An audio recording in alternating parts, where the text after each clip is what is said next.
2 વાગ્યાના મોટા સમાચારો સાથે હું છું આપની સાથે દીક્ષિતા। શરૂઆત કરીશું બ્રેકિંગ ન્યૂઝથી। તો ગુજરાત વિધાનસભાના પરિસરમાંથી ધૂળેટીની ઉજવણી થઈ રહી છે। વિધાનસભા સત્રની કાર્યવાહી પૂરી થયા બાદ હવે સામે આવ્યો છે રંગોત્સવ ઉજવાઈ રહ્યો છે। આપ જુઓ સૌ કોઈ રંગે રંગાઈ ગયા છે। વિધાનસભામાં અધ્યક્ષ, મુખ્યમંત્રી અને મંત્રીઓ, ધારાસભ્યો ઉજવણીમાં જોડાયા છે।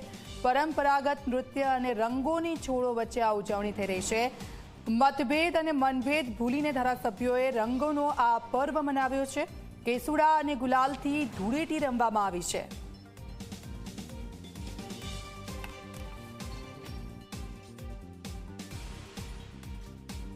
अलग ज माहौल જોવા મળી રહ્યો છે। બિલકુલ સાચી વાત છે। આપણે ત્યાં ભારતમાં ઉત્સવો છે એ જીવનનો એક ભાગ છે। નવો ઉત્સવ આવે છે, નવો ઉત્સાહ જીવનની અંદર પ્રેરે છે। હોળી જીવનની અંદર પણ પ્રગતિના તમામ રંગો તમામ પ્રજાજનોના જીવનની અંદર રહેલા એવી ખૂબ શુભકામનાઓ। તમે બધાને નિમંત્રણ આપો છો પણ બધા નથી આવતા, વિપક્ષમાં ખાસ લોકો નથી આવતા। આ તો બધા ગળેથી ગળે મળવાનું હોય। આવો યાર, બેસો, મજા કરો। આવ્યા છે બધા અહીંયા આગળ આવી ગયા બધા મજા કરે છે। તમારો જે એરિયા છે રાજસ્થાનની ટચ એરિયા છે, તો એ તો વધારે નીકળે છે પાછો। ખાસ કરીને આદિવાસી વિસ્તારના આપણા ભાઈઓ બહેનો છે, એમનો આ ખૂબ ઉત્સાહપૂર્વક એને ઉજવતા હોય છે, તો એમની સાથે આપણે પણ બધા જોડાઈએ। તમામને શુભકામનાઓ। આ હોળી, ધૂળેટી જે ઉત્સવો છે, અમારી આદિવાસી સમાજની જે પરંપરા છે, સંસ્કૃતિ છે, એને જીવંત રાખવાનું કામ અમારા યુવાનો અને અમારા વડીલોની સાથ સરકાર પણ કરી રહી છે। આપણો ઘેરનો મેળો હોય, અમારા ઘેરના મેળાને પણ વૈશ્વિક સ્તરે સ્થાન મળે એના માટે પ્રવાસન વિભાગે પ્રયત્ન કર્યો છે।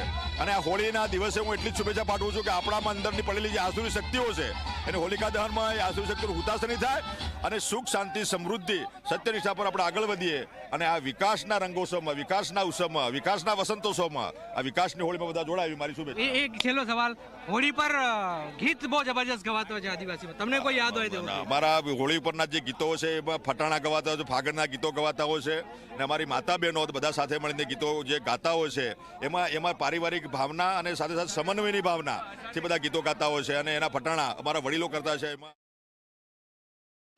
ગુજરાતના વિધાનસભાના સૌ સાથી સભ્યો મુખ્યમંત્રી શ્રી ભૂપેન્દ્રભાઈ પટેલ અને અધ્યક્ષ શ્રી શંકરભાઈ ચૌધરીના માર્ગદર્શનમાં, એમના અધ્યક્ષસ્થાને આજે મુખ્યમંત્રી શ્રી પોતે બી ગુજરાતના અલગ અલગ વિસ્તારના રંગે રંગાયા અને મુખ્યમંત્રીશ્રીએ આજે ખુશીનો રંગ એમના વતી આખા ગુજરાતના સૌ ધારાસભ્યને દરેક ક્ષેત્ર સુધી આ રંગ પહોંચે ખુશીનો, તે માટે આ હોળીના ઉત્સવનું આયોજન કરવામાં આવ્યું હતું। આ હોળી એ માત્ર ઉત્સવ એટલું જ નહીં, પરંતુ વિકાસની હોળી છે। મારા આદિવાસી ભાઈ બહેનોની કલાની ઉત્સાહ, એમના કલાની વિકાસની આજે અહીંયા હોળી છે, અને હું મુખ્યમંત્રીશ્રીનો આભાર માનું છું કે એમને આ વિચારોને પરિપૂર્ણ કરવા માટે ખૂબ મોટો સહયોગ કર્યો અને આજે પોતે જોડાઈને મારા આદિવાસી ભાઈ બહેનોને અભિનંદન આપ્યા છે।